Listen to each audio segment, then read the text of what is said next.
Alright guys, weapon cores are now a new feature in the First Descendant. They were introduced with the mid-season patch. Now if you don't have time to grind for materials for every weapon, don't worry about it. I've got you covered. In this video, I'll share my top 5 recommendations for the best weapons to prioritize when using the new unlocked cores. Now, before we go through our recommendations for the new cores, I do want to point out that these weapons will not modify unique weapons. So if you were planning on upgrading your perforator to make your zenith stronger with Haley, I hate to tell you, but that's not something you can do. The devs have already considered this, and they made it to where the skills and the stats that you upgrade with the new weapon core system do not translate to unique weapons. And this was basically to prevent the new system from breaking the entire game. So now that we fully understand that, it is going to change the list of recommendations that I'm going to give. Because before we knew that was a fact, my list looked very much different than the current list does now. Also, one last thing to note, the stats from weapon cores only modify stat. And I know that sounds redundant, but you need to keep in mind that if the stat that you're trying to modify is not on the base weapon or the weapon rolls, you cannot modify it. So if you put bonus attack to Colossus in your weapon core stats, but you do not have bonus attack to Colossus on your weapons base roll, you cannot multiply it, because in theory, you'll be taking 290% times 0, which is a net gain of 0. So having said all that, let's take a look at the list. Now the number 5 weapon on my list is Nezestra's Devotion.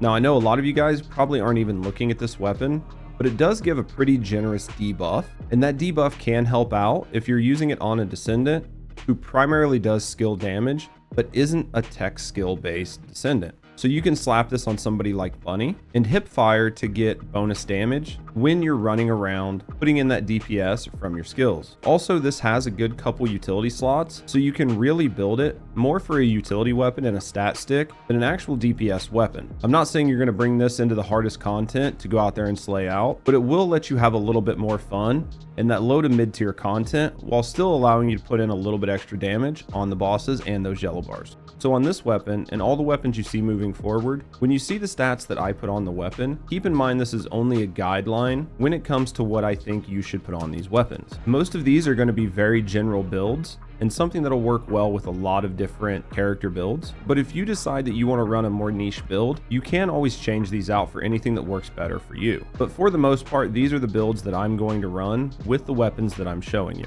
For number 4, this isn't actually going to be a single weapon, but more of a weapon group. I think shotguns are in a very good spot in the game, and they're definitely something that you should be investing your weapon core unlocks on. I've actually done both of my weapons, but you don't really need to do both shotguns. For the most part, Smithereens is a better general all-around weapon with really good DPS. The Executioner used to be king before they buffed Smithereens, but the Executioner is still a very solid weapon in the hands of Glay, just due to the fire rate on this weapon and how that scales out your damage. I decided to personally upgrade both of them because I plan on using one on Glay and one for general gameplay. So for the Smithereens, I currently have it set up with bonus attack versus Colossus, but I'm actually going to re-roll this out for just straight bonus damage, because this is going to be the shotgun I take into general content, and I'm not going to be really gunning down Colossus with it. Now on this, for the utility slots, you can actually go with sprint speed or charge time for your hook. I really need to re-roll this and just pick one or the other. For the most part, I think everybody will benefit from sprint speed, so that's what I would advise you putting on this gun. For my Executioner, it's very much the same thing. I need to re-roll this to get more bonus firearm attack versus Colossus. I really need those numbers higher, but for the utility slots,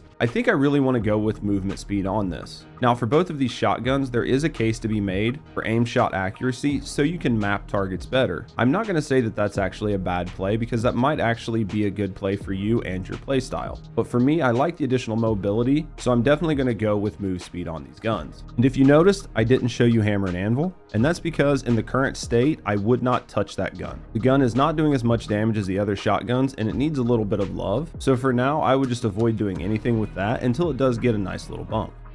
Now the number 3 weapon that I would recommend is actually the Enduring Legacy.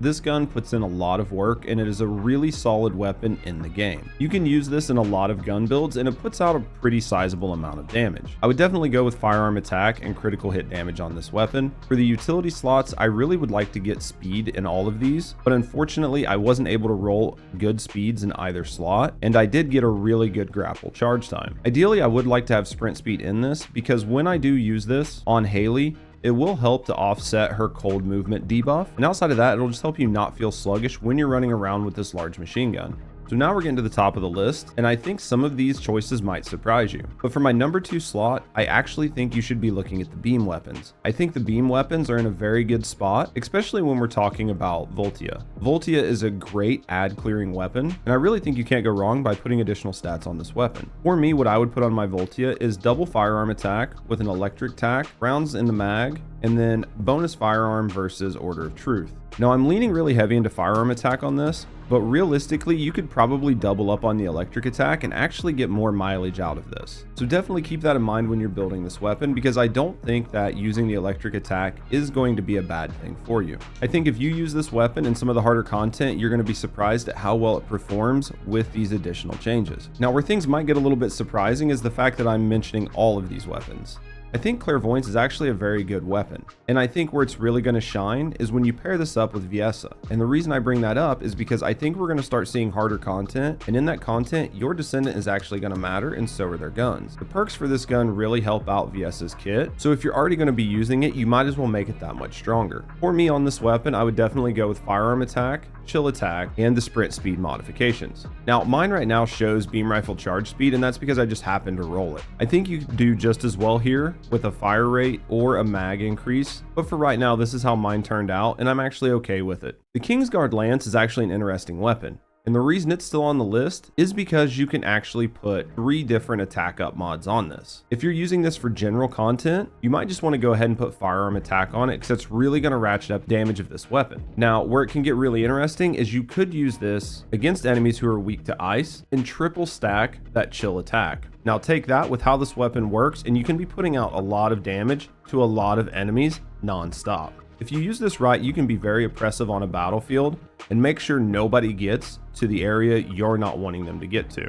I think this could create a fun play style, and I think this is definitely a weapon to mess around with because I think you'll be surprised at how well it performs. Now, when it comes to the number 1 weapon, obviously we're going to have to go with the Secret Garden here. The reason we're going with Secret Garden is because everybody is basically playing Inez. Inez is very strong at this point in the season. She does a lot of damage to the Defiler and can easily solo it, and the Void Erosion level 20 is weak to lightning. So basically, she is the GOAT for hard content right now. So if you're going to play the GOAT, you might as well use the GOAT weapon. The reason we're using the Secret Garden isn't necessarily for the damage that it puts out, but for the skill power that it gives when we have it equipped. But if you're going to go ahead and use it, you might as well ratchet the damage up on it, and that's what we did here. Outside of this is really going to push your sprint speed up and make sure that your Inez can get around the field just as fast as Bunny.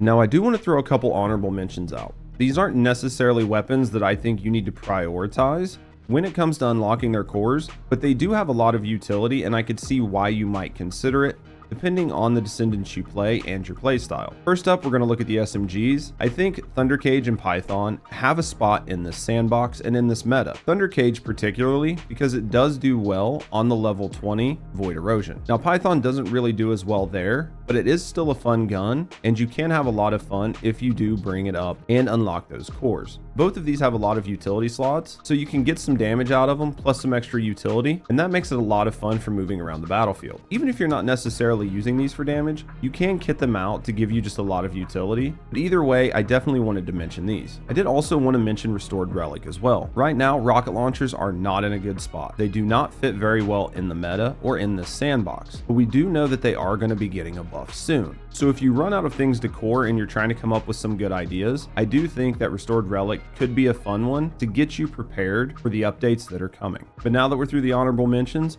you're probably wondering, but Judge, what about the snipers? Well, honestly, the snipers aren't in a great spot in the sandbox, and there are probably going to be some people that get mad that I don't mention them. But right now, I don't think that the snipers are worth your time to upgrade, because you can't use them with Haley's Zenith. I find that there's not really much to look at with them. Even most people using Sharon and Invis are actually using the shotgun because it just gives more damage. Since the devs have not mentioned that they're going to make any real changes to snipers, I don't see the reason to go ahead and invest in them. So unfortunately, snipers are not going to get any love in this video.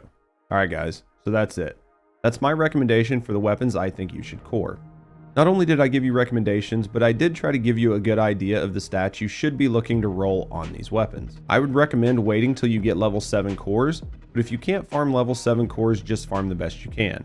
We do know that new cores will be coming out and new levels will be coming out in Void Erosion, as well as maybe other ways to get cores, so I really wouldn't sweat it too much. The big thing here is to have the guns ready to receive cores, and that's what we're trying to do. Hopefully this video helped give you a good idea of the weapons you should be chasing, as these are the weapons that I personally am trying to get done first. But if you guys got different recommendations, let me know down in the comments below, as well as why you think those weapons should be on the list. If you guys enjoyed the video, consider subscribing, and you can always come watch me live on Twitch. Having said all that, thanks for watching, and have a great day.